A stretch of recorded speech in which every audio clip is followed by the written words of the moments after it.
the range of 2,000 nautical miles, this 600-ton patrol vessel is built to quickly respond to emergencies at sea, inspect foreign fishing boats, and police waters around Taiwan.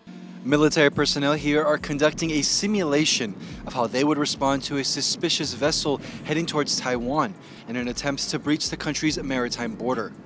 Taiwan has accepted delivery of a new Coast Guard ship. The 600-ton offshore patrol vessel is capable of being fitted with missiles in wartime.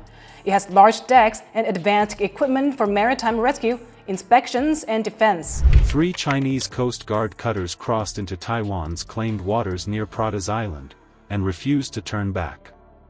For 12 tense hours, Taiwan's patrol ship Taipei shadowed them meter for meter, warning, blocking, denying every move. No missiles. No gunfire. Just precision seamanship under crushing pressure. How did Taiwan push them out without firing a shot? And what tactical mechanics gave a smaller force the upper hand in one of the most contested stretches of ocean on Earth?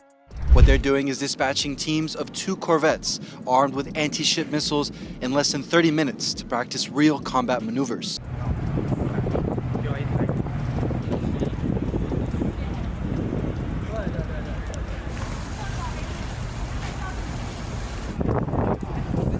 Before we move on, I'd like to ask you a small favor. If you appreciate this content, please take a second to like this video and subscribe to the channel. Over 98% of you watch the videos without subscribing. It costs you nothing, but it makes a huge difference to us. So, did you click the subscribe button? Great! Thank you so much. Now, back to the video. The South China Sea is a stretch of blue that seems endless, but on that night, its size didn't matter. Every meter was a line drawn in salt water. The sensors along Taiwan's southern coast had been tracking faint blips moving toward the restricted zone near Pratas Island. At first, they looked like routine traffic.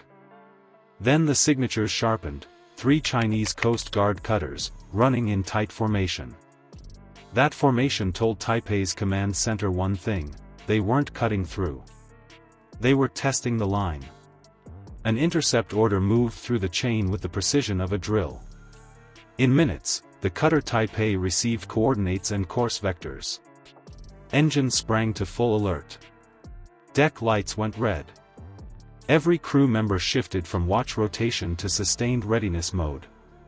Even routine communication dropped to coded brevity. That discipline kept the ship calm under pressure. Every transmission carried weight, because once the bow turned south, there would be no pause for debate. By the time Taipei cleared the outer harbor, the sea had already begun to build. 3 to 4 meter swells rolled through the channel, throwing spray across the deck and radar dome. The distant contacts were inching toward the 12-mile limit. Through the dark water, each wave fracture became a question: how far would they go this time? Taipei's skipper kept course steady, using the radar plotter like a heartbeat monitor. One wrong maneuver could turn a contest of will into a collision report.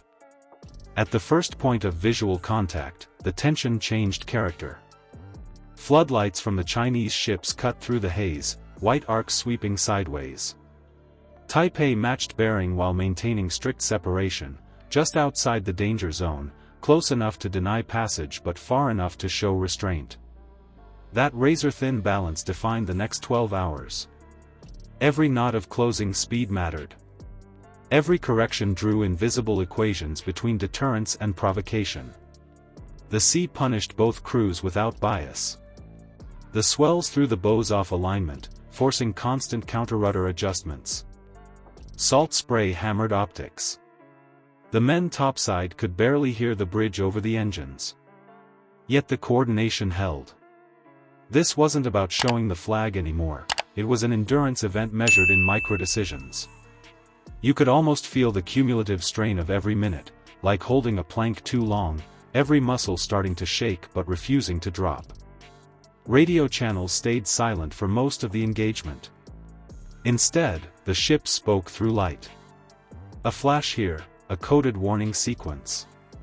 A counterflash there, a defiant acknowledgement.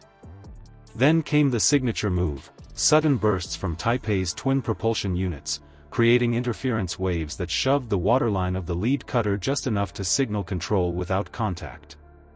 That's a maneuver learned from years of close surveillance: assert dominance through seamanship, not steel. Cross-track shadowing became the rhythm of the night. Each time the Chinese cutters tried to pivot east or west, Taipei repositioned to block vector overlap. The execution demanded constant recalculation by the navigation crew, layering radar sweeps with visual bearings under poor light. Behind them, auxiliary patrol vessels held secondary positions, forming a radar net that sealed gaps. No missiles. No drones. Just analog resolve powered by diesel and discipline. It was the kind of confrontation where software couldn't compensate for human nerve. Hour 6 brought the hardest test. Exhaustion set in, and the sea began to turn violent. Engines roared steady, but the crew's focus narrowed to immediate survival, staying upright, keeping sensors clear, maintaining course integrity. Yet, even under that chaos, Taipei never shifted from its denial pattern. It was a chess game played on moving water, every move risking escalation but demanding patience. For the viewer, this is where gray zone warfare lives, not in headlines, but in hours of unblinking endurance. By hour 10, the Chinese vessels began to edge away from the restricted coordinates. They drifted north, returning to open waters. Taipei held station a little longer, watching the radar paint dull and fade. The withdrawal wasn't dramatic. It was procedural, methodical, just as it began. The cutter's crew knew they hadn't won by force but by refusing to yield space or tempo. That kind of victory feels quiet, almost anticlimactic, but it preserves the one thing that truly matters at sea: control of the narrative line. As dawn broke over Pratas, the water finally calmed. The cutters were gone, and Taipei steamed home low on fuel but intact in mission and morale. A single event closed without a trigger pull, but every success like this raises the same question. When these intrusions happen again, and they will, how long can Taiwan keep matching patience for provocation before endurance itself becomes the weapon that wears thin? The encounter near Pratas was never about armament. It measured precision, pressure, and pure endurance. In gray zone warfare, the side that lasts the longest often wins without firing. Each maneuver, each hour of restraint, becomes as decisive as any missile battery. Watching these patrols is like seeing strategy replace firepower, nerve taking the place of noise. You have to ask yourself how long a nation can hold the line through patience alone. When endurance turns fragile, escalation waits just past the horizon. Subscribe and join a community that seeks to understand the realities of modern conflict.